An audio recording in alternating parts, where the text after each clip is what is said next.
Alright, hello everyone and welcome to Phoenix. We are here for the second Sundrop Cup Series testing session of the off-season, and we got a special treat for you. We are 1 minute late because I decided to get a co-commentator at the last second. Hello, Peter. Just beat the door down on the booth like you did. Safety inspection, but I'm here, everything's good, and let's get some testing in. We are ready for testing.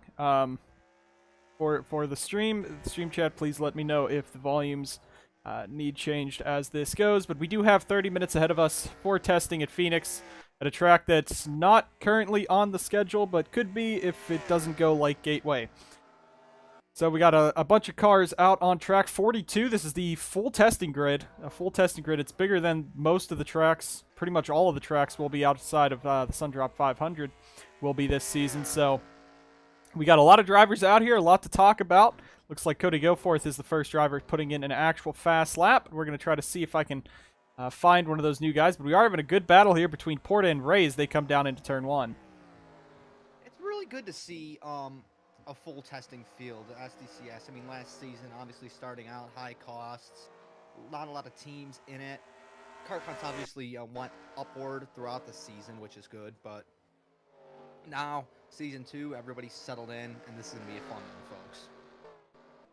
And it's definitely going to be good now that we're seeing, a ton of cars coming out onto the track here. Of course, 42 in this testing session here, but it is going to be very fun.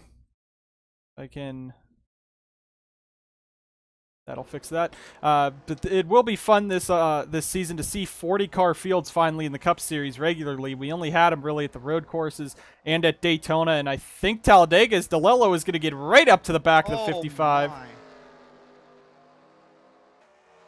Contact there between those two, but it is nice to see a full field of testing cars out here in the Cup Series, so it should be exciting that we could see some good stuff happening this season now with full fields of cars out on track compared to the 20 or 30 that we'd sometimes see in the regular season. There's another driver out here, Devin Fair, making his Cup Series oval debut as Matthew Eves is about to make it a 3-wide affair up front.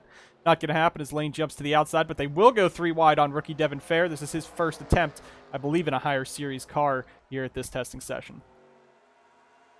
They're looking really racy here early on.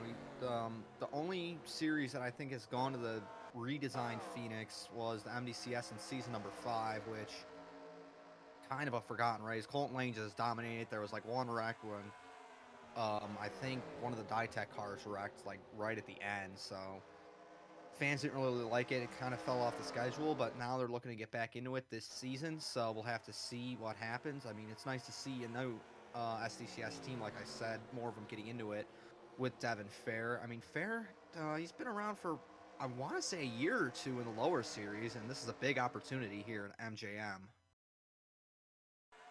And it really is MJM doing their best this offseason to really branch out because they did get a bunch of equipment from Monster Motorsports. They're going truck racing, Mountain Dew Custom Series racing, and they got the Cup car. So right now, of course, you got the 34 team, which could really show off, but right now, let's see, where is he fastest? 37th fastest. He's still ahead of a good few cars, which is nice to see, but it'll just take some time for some of these rookies to get out there. There's Danny Lloyd in the 61, who made his debut in the Cup Series last year, was the first of a few drivers to do so, and he ran very well at Atlanta, really. Now in this Hagen Enterprises number 61, he's 30th right now, 30th quickest, but that's not too shabby for an HE car. You also got Alex Fletcher in the 07 up here.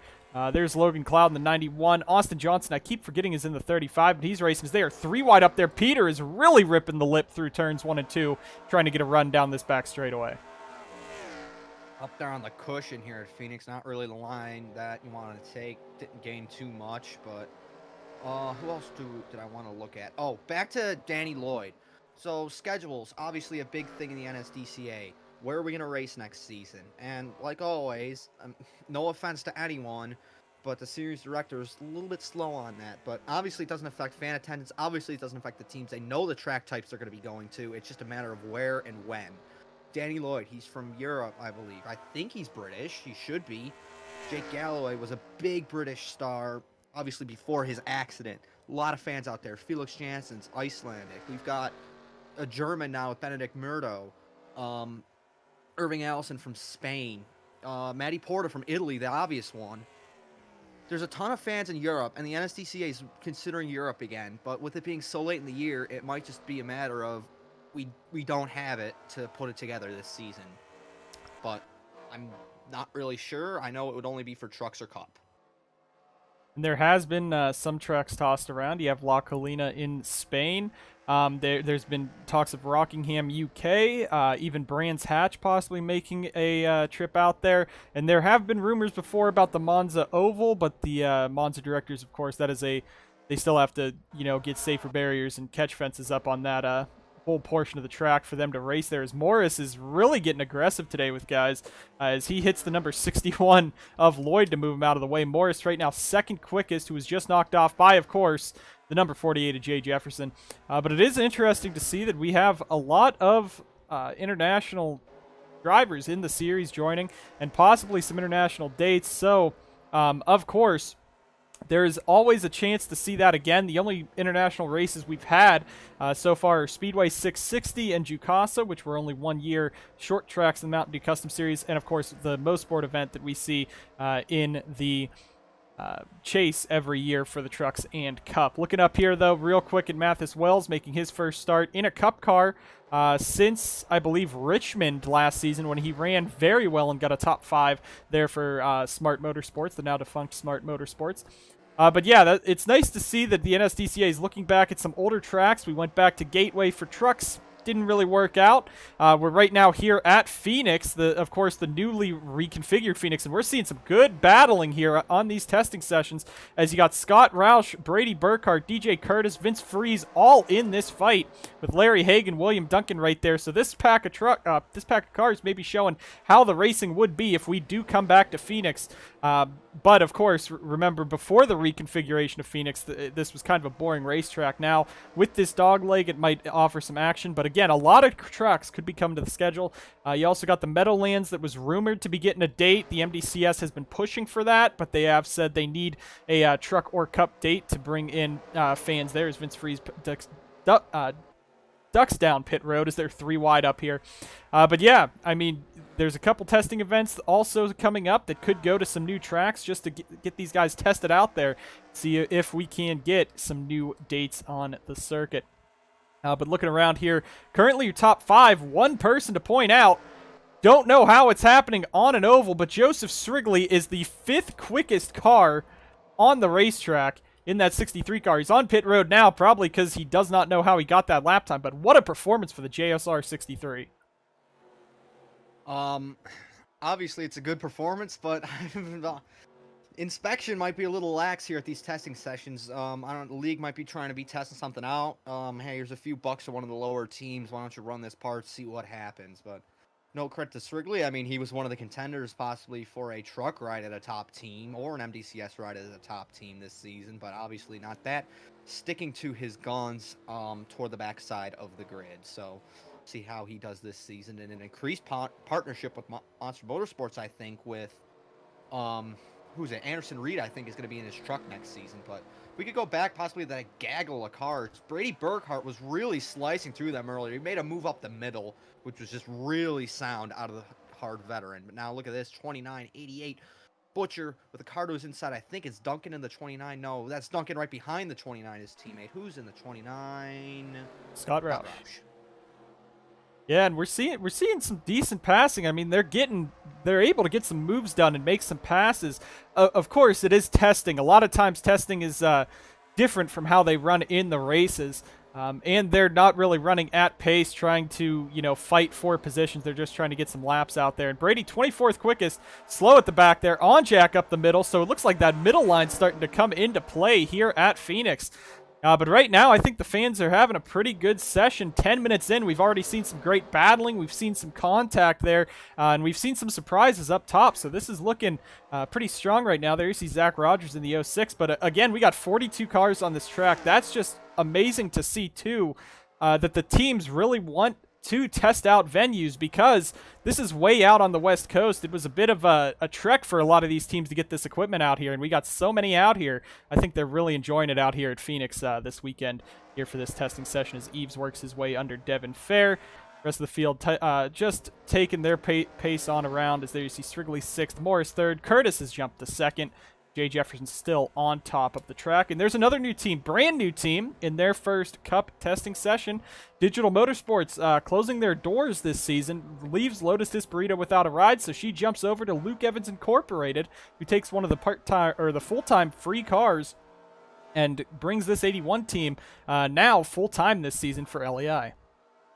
Just drove through those cones. That's kind of tough, but I'm hearing reports from one of our colleagues that there might be skid marks down in turn 3. If we could take a look at that, possibly. I don't see any, personally. So, unless it's on the other set, the old turn 3. And yeah, if you remember our trips to Phoenix before, earlier years in the NSDCA, we went here for the Truck Series. Before this reconfiguration, this was the backstretch, and that inside was all grass. Now the drivers can basically use this entire track, and the start-finish line is over here now instead of on the what would be the middle of the back straightaway back there. So it is a bit more of a unique track, a unique type of feel to this racetrack. And this being a 1 mile speedway, we actually lost all the 1 mile speedways last season. No New Hampshire, Dover, or Phoenix were on the race last year. But Dover has been considered. Milwaukee. Or Milwaukee, that's true, because I forgot we went to Milwaukee years ago in the Crown Royal Truck Series. But yeah, you got a lot of cars out here at a new track. Dover was rumored to be on the schedule, but we could be seeing a trip out to Phoenix, especially with the lack of West Coast races. Auto Club's gotten their second date, but Las Vegas coming back too. Could we see a brand new West Coast swing? Yeah, I think it'd be good in some sense. There's so many fans across the nation that we want to obviously provide for. The South is one of the targets, which has been on and off and spotty. Really, the only stable region I'd say is kind of the Midwest, because you had Chicagoland's been around forever. You've had Iowa around forever. Road America around forever. Indy seems to find its place on the schedule. Kansas, obviously, with the finale. That's really the only region of the country, I'd say, or it's like you're going to have a few races there each year. And obviously the fans don't seem to mind because they want to travel wherever. Teams, sponsors, they'll sponsor wherever. So maybe the schedule instability is kind of good for the fans. We get around, trade tracks around and stuff, but nothing is fully formed as Logan Cloud. What a send into the corner. Oh, man. That was a big move there. Now you got Zach Rogers and Alex Fletcher fighting each other. They've been a bit of the slower cars. Oh, no, that's Danny Lloyd, sorry, in the 61. That's not the 06. But there's Cody Goforth. Put down a pretty good time to start off. Has fallen back to 14th quickest. We were talking a lot about the tracks and the drivers, but let's take a quick look through this top 10. You got Jay Jefferson, DJ Curtis, Morris, the 83. I believe that's Ben Yacco this year. Yeah, so Ben Yacco putting down a good time. Tip Foster, of course, his only oval win before this year was at Iowa. Then he went on and won 2 Daytona races, but his only real speedway win coming at Iowa, which is kind of a smaller-ish kind of Phoenix. I mean, in the same curvy length, I guess, but Tip Foster, 5th quickest there. Joseph Strigley again, 6th fastest. Yepes, then Kukalon for SBR, Friesen, and Max Anderson again. Let's see if we can find that 12 driver, because he has really been showing that he possibly just belongs in the Cup Series with how fast he's driven in the truck and Cup testings this offseason. I think we'll finally get a good read on what Anderson can do. He was pretty good in the Dr. Pepper Dash series, but last season did not have a ride, just bouncing around wherever teams would take him, and now I think he's going to hopefully settle into RER and possibly put together a good season. But the man who drove that car last season, I want to talk about Kukalon for a little bit, because he's at one of the most dangerous teams in the series, Shade Burkhart Racing. They're so good. I mean, obviously, sometimes trying to get all the stars may hold them back a little bit, but if this 19 team can click, I think they have a serious shot at this title. You're looking at last year when Kukalon finally left Rockstar Energy Racing, went to Sauber Racing Team in the Truck Series, and rattled off his first 2 career wins in dominant fashion. Led the whole race at Memphis, though Memphis was a bit of a controversial race in the Truck Series. A lot of cautions there, but he did run very well. He pulled away and showed he had short track pace. He has a team behind him that could really develop his skills, develop his car, and put him in to a championship championship run, really. And this is Burkhart's car from last season. He has the top equipment in the garage area. So we'll have to see possibly if Kukulon could get up there and show everyone. It was 5 years ago the last time he really contended for a title and almost won it with 0 victories in the Mountain Dew Custom Series then.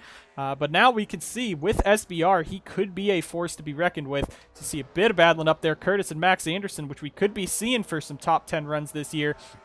And speaking of Curtis, we're just hoping that he can get that speed and click this year. He and Carson Bowers should have been in the chase last year. They ran so well in the chase but did not qualify for it. This is going to be a big year for Curtis, and especially Monster Motorsports right there. You got Zachary DeLello coming out on the track. He's part of Monster, and so is Matty Porta just further up, and there's Porta's old team, Christian Vargas. Is currently 40th quickest. Looking at the back of the grid as well, it looks like Devin Fair and Ryan Butcher, slowest on the grid, 41st quickest in that 88 car. I kind of want to talk about some guys running around the middle of the field. Let's go to the 65, Stephen Wallace Jr. I feel like this is a make-or-break season for Gatlin Downey Incorporated. They're kind of a mid-range team, yeah, but if they can put some stuff together with SWJ and Austin Johnson, I think they can work their way like higher up the pecking order, you can say, of the teams. But if they kind of stagnate again this season, I don't think they can ever like be like a regular winning team, because this is the money season for the Sundrop Cup Series. You kind of saw it in the Truck Series as well. Season 2, the vehicles get figured out, the teams settle in. There's some expansion to the bigger teams, which takes obviously away the opportunity of little teams. So this is the make or break seasons for, I'd say, Gatlin Downey not Gatlin Downey Operations, Gatlin Downey Incorporated and Cloud Foster. Oh my goodness, racing operations. Yeah, let's see who crashed. I'm rambling. That is interesting. We saw there's going to be a crash right there as they're going 4 wide. Okay. But let's see. Jay Jefferson has some rear end damage that he's really torn up. So it might have been him and possibly his driver, Zach Rogers. We're going to take a look down here into turn 1. And Jay is going to send it right into Roger Ray. And those two go spinning up into the wall. Hopefully they don't get hit by anyone else. It seems like Duncan, Foster, they all get on by.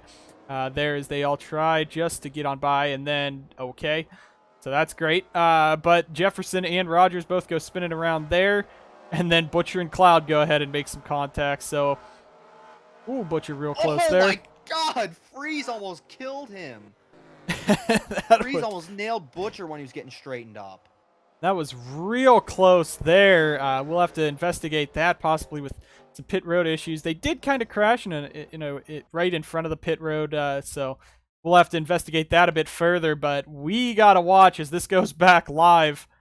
What's about to happen into turn number 1 right here. Onjack on the inside, Devin Fair, Corbett just going to make some contact. It looks like those guys are going to make it clean. So right now we've only had 1 crash, that being that, which showed a bit of a flaw there with the maybe a panic line back there. But still been pretty clean. Still been racing. Strigley actually just did he increase his time or was he third? No. Strigley just got a faster time up to 4th quickest in the session. Wow. So this 63 car, I don't know if they're running an experimental setup or what is. Freeze is going crazy on the back markers, right to the inside of Lloyd and the 34 Affair. And now Strigley trying to show that he's not a back marker anymore as he comes up against these guys. But we've been seeing some great battling and even some multi-groove racing through these spots. You see Strigley using that outside line. Freeze used the inside line. So this could be a really interesting venue to come to as long as we don't see any issues like Gateway. Well, let's see. Oh, what was it? Atlanta and Pensacola, were those the only 2 races Strigley really flashed his talent last season in the Cup Series? Yes. Clicks for that 63 team, so it might just be a matter of that again as, dive bomb right there into turn 3. Freeze right now, 31st quickest. Strigley 4th quickest. So Strigley is pacing a bit faster than Freeze. But those two have, raced each other when Freeze would be in that number 95 at the back for Monster Motorsports. You also got the 62. Shout out to Cyclone Racing, Luke Evans Incorporated. You said it. Season 2 is the big season to get into these series and try to get as much development as you can before the top teams really pull away.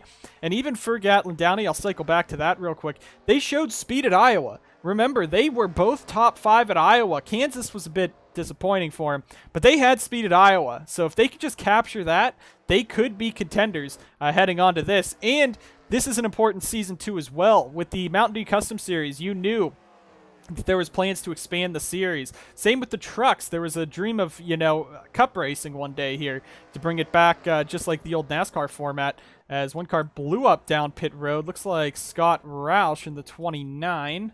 Yeah, it is. So we'll go ahead, take a quick look there as... Oh, no. Cody tried to... Cody. Beautiful. Cody tried to get into pit road too late. Don't know if Roush was holding him up, but he just ran straight into that. So there's another issue with the pit road setup there. So we'll have to, again, investigate that as this offseason progresses before we get a track onto the schedule. But cycling back to, what were we talking about? There's no plans to expand. Anderson Reed. Let's talk about Anderson Reed. Where's T on the board? Anderson Reed sits currently 19th quickest for Monster Motorsports. That's a solid run. That's probably the 95 equipment from last season or a brand new car for Monster Motorsports. Maybe the 2. Either the 2, 95, or 50. So some cars that were not really toward the front of the field like ever last season. But Anderson leaving Anj Auto, trying to see if this partnership can work out. Obviously, like I mentioned earlier, he'll be in the truck series again next season for Strigley, which probably won't amount to anything. Check back on that in a year's time, but Anderson here, Wawa back on one of his cars, looking to get it together this season. It's interesting that he's going from Anj Auto, which probably really could have given him a cup car maybe in one more year. After last season in the truck series, I don't think he deserves a cup ride with how, he was way off. He was a championship contender, chase contender 2 years ago. And then he comes in last season and really just runs very poorly. So we'll have to see if he can do it in Monster. Monster's known for, bringing back careers. Carter Friesen was able to get his first career win in, 6 years last season at Monster. Of course, DJ Curtis has been their star driver for all this time. But we're really seeing, Anderson Reed taking those risks. He ran as a team owner last year. I don't know if Reed Racing's coming back in any capacity this season, but he was a team owner. Now he's going to Monster Motorsports. Same with DeLello. Both of those guys trying to restart their careers up here in the Cup Series. Should be entertaining this season to watch out of Monster. Jacob Edson returned to the 82. Yeah, that is not Turner in the car. That is Kobza. That is just a wrong name. I will fix that later, but I know I changed the ratings there. Matthew Eves, Brady Burkhart, some familiar faces there as Bowers works his way under Devin Fair. Colton Lane moving to the 60 car. Don't know what else you want to talk about here as we come to the end of this testing session, 8 minutes to go. I'm looking at that board. We were just on Monster Motorsports. Zachary DeLello just put at P5. So good run for Zachary there. The Florida driver gets to start the season off every year. Near his home, I think. I don't know where in Florida, but that doesn't matter. It's still his home state. Is he in the Clash next season? Do you have the Clash lineup next to you? I don't have the Clash lineup next to me, but I'm pretty sure he is with a pole from last season. I'm pretty sure he got a pole last year. Of course, speaking of the Clash, we'll be at Daytona once again to kick off Speed Weeks. The format or the qualifications are pole winners from this past season in the Cup Series. It was rumored we could dip down into the trucks. We'll see about that. But chase contenders are also allowed. Sundrop 500 front row starters, not Crown Royal 300 anymore. And I believe it was Crown Royal or Sundrop 500 winners and previous Clash winners. So those are your qualifications there. I just over-explained everything, but I think DeLello might be in it. I cannot confirm, though, as Cody Goforth in the 17 has just posted the fastest lap of the race while he's in the middle of traffic behind the 99, 33, and 47. Wow. I guess that's the new engine they had to put in that car after, just obliterating the pit wall. But obviously, that's helped Cody in this test session because it's got him a fresh car, and this one seems to be clicking more. Oh, Porta, look out. That's good to see. Good awareness by Duncan. That is two road course ringers that we could be seeing this year going at it. Of course, Tip Foster in the Onge Auto car is the king of the road courses in the NSDCA. Has 3 wins at Most Sport. Has won Most Sport the last 3 years. They go 3 wide here with Eves and Goforth trying to get on by. But Duncan with Dytech full time this year. Bit of a risky call here for Duncan going through Mountain Dew Custom Series all the way up to Cup. But with his trucks campaign, as Lloyd almost wrecked Fair back there. Really looking at his truck stats, get out of trucks because he's been clicking a lot more with these Cup cars. So hopefully we could see Duncan possibly sneak a win next season on a road course like Larry Hagan did at Pensacola.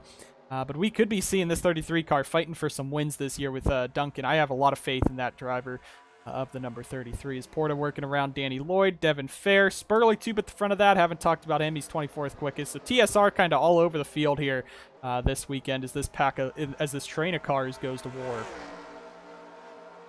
war. Quick mention: you don't have to pan to anything. You can actually keep it on loan because I'll talk about him next. But Carson Bowers doesn't seem to be doing a whole lot today. I think still down somewhere in the 20s. So kind of a rough go for him. Hopefully looking to turn it around. Maybe Phoenix just isn't his cup of tea. But Danny Lloyd, let's talk about the team he's driving for. Hagan Enterprises. You want to talk about growing a team? Larry Hagan is doing an excellent job at that. You know, started out just kind of small, just in the Dr. Pepper Dash series, maybe a modified or two. What do? Now they're champions. They have a cup program that's going to run a ton of races. They have a full-time Mountain Dew Custom Series car with a pole winner, Kyle Corbett. Corbett was strong when he wasn't getting into wrecks last season for Rockstar Energy Racing. He's gonna be at that 61 full time. They're gonna have Cup guys. They're gonna have big stars, I think, in the 64 and the 69 part time cars. They're coming back with insane Dr. Pepper Dash Series and Molson modified programs. Even if they're spec, you still gotta put setups on those cars. You still gotta put money into those cars.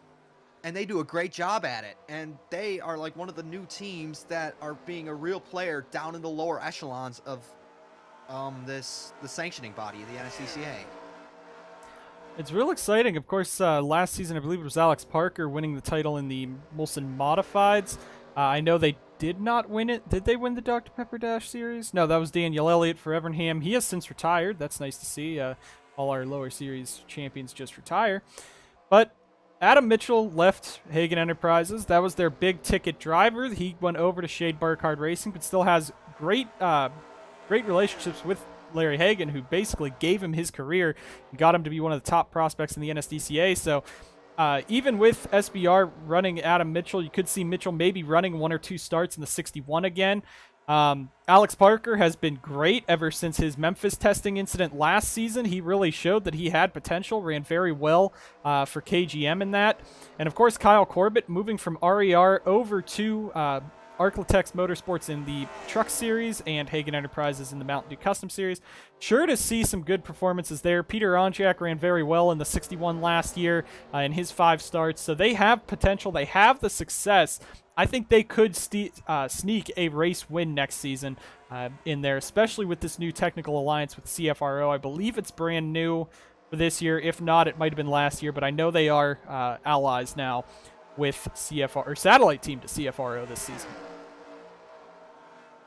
Speaking of Alex Parker, I don't even know if he's with Hagan still. I know he has his own team, but that's been kind of quiet recently. But Parker, it seems to be quiet on and off. He seems to be one of the reclusive drivers in the field. Eli Bright, though, I haven't seen much of him. I think he's down somewhere pretty low, kind of around Butcher, 34th. This is weak equipment, kind of like the situation Roger Ray's in. New cars, trying to build them up here in testing. But Eli got his work cut out for him, I think, this season in that 8.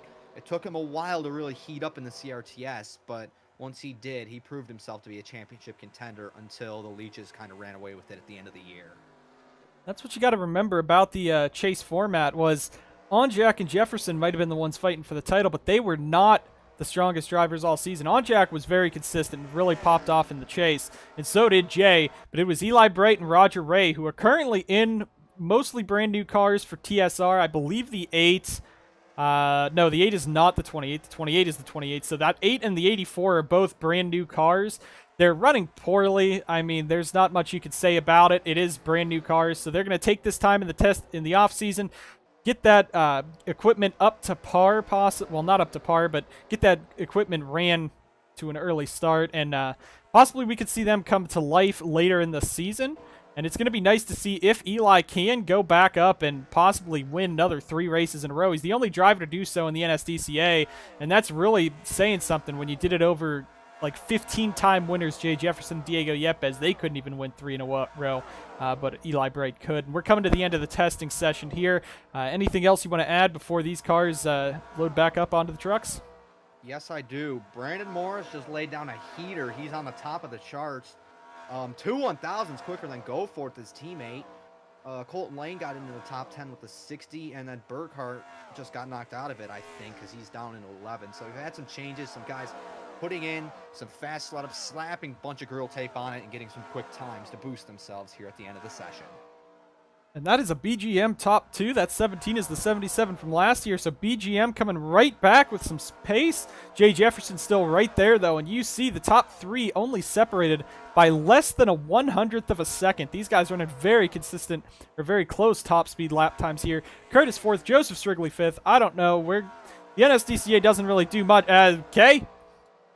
Whoa! Oh, no! And there... Well, Oh, I don't think we can go here. no, that just pulled a gateway. Why are they not despawning? Finally, they despawned. Jeez. 19 smoking, 3 smoking. Technically, that's at the end of the session, so that won't count for anything. But okay. Who is that? Kukulon. I got a sandstorm rolling through.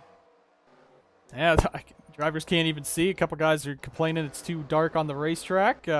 Morris trying to call the race right now. But yeah, that was interesting. So Phoenix was looking promising. There's some kinks in it that we're gonna have to look at before this would get a date. So we will continue to investigate that with some other. Yeah, I've got to get PJ1 out on the track and the helicopter coming in. Uh-oh. No. Oh, no. We got the helicopter. Can we see what happened at least? Yeah, we can see what happened. Who the heck was it? It was the 34... 61. 61. Well, there's a 34. I think it's just like... Oh. I think it involved Goforth. It must have been this time by. I know someone was just like stopped on the racetrack. Was it Austin Johnson again? No. When was this? Where back am I? There? Oh. Far. There we go. Okay. Oh, it was Lloyd blew up. Okay. All right. So Lloyd on the bottom here. It doesn't say what position he was in, but something happens to the 61. Duncan just barely gets by. The 12 is going to sneak on by. Coming through the corner, Butcher gets by. And now Devin Fair, you know, a rookie, probably doesn't know where to go. Well, the 61 came back up the track. Just kind of stack in there. Neil piles in. Kukulon and Onjak also pile in. Now they're just sitting here. Instead of I guess in testing, the recovery crews just don't want to come out and get the cars off the track very quickly like they do. But that did bring out a bit of a chaotic crash there. So we had, what, 3 crashes? In this one, a couple guys into the pit wall. Interesting to say the least. We'll see what we can do about that if this offseason, or if we can somehow fix those issues, possibly get them out here at Phoenix. If not, we'll get another track that's hopefully even better than the racing we saw here. Going to take a quick look at the running order, or the standings here at the end. That's qualifying, not practice. It was Morris, that's qualifying again. Hey, I'm fast here at Phoenix. I was fastest. Brandon Morris was fastest. Cody Goforth second. Jay Jefferson third. Curtis, Srigley, DeLello, Benyako, Foster, Yepes, and Lane. Your top 20 with Burkhart, Kukulon, Friesen, Anderson, Onjak, Austin Johnson, Hagen, Porta, Irving Allison, Anderson, Reed with the top 20. But as you go down the order, you got some surprises kind of at the back. Danny Lloyd with the 25th place run's pretty good. But you got a few guys slower at the very back of this one. It was Bowers, Stephen Wallace Jr. and Eves, I think, are the real ones. I mean, Ray, Butcher, Bright, they're in slow cars, but hopefully they aren't that slow at Daytona. That's all I'll say. Otherwise, they might be losing the draft. Not as well as Devin Fair, Christian Vargas toward the back of the grid. Those are kind of going to be the back markers this season, I think. Lotus Espirito, 33rd, beat some good big names. That's pretty good for herself. Jacob Edson, Spurley, 2882. Weird coincidence there, but just kind of stagnant today. It's kind of the same with Dusty Neal, Logan Cloud. Really, anybody from like that 21st to 25th bracket, just kind of stagnant and honestly kind of disappointing days. That is for Dusty Neal. He's better at the shorter tracks. Got that win in Memphis last season. This isn't a short track, but it is a pretty smaller track. Braking's key, and he's a pretty good braker in that 94. Also good on the road courses. Logan Cloud back at Pedal to Metal Racing. Austin Murray, and really just not much going on last season with Murray being absent most weekends. He was at the track, but was kind of quiet around the reporters. William Duncan, of course, rookie this season. Riley Spurley, too, bounced around about 4 different rides last year. And Jacob Edson, who kind of was at the tail end of SBR last season, hoping to get some speed there. But you got a lot of more competitive cars and drivers coming in this season. You can't forget that it's not just the 21 full-time drivers this year. There's about 38 of them fighting for those 12 spots in the chase. But pretty good testing session, to say the least. Couple incidents there, a couple big hits there. Again, we'll try to take a look and see if there's some way to fix that. That's going to be pretty difficult to fix, though. But we will hopefully have a schedule out soon, or at least most of the schedule out soon as this offseason progresses. 3 more Cup test sessions, 2 more truck sessions, 2 MDCS, and 1 for DPDS MMS.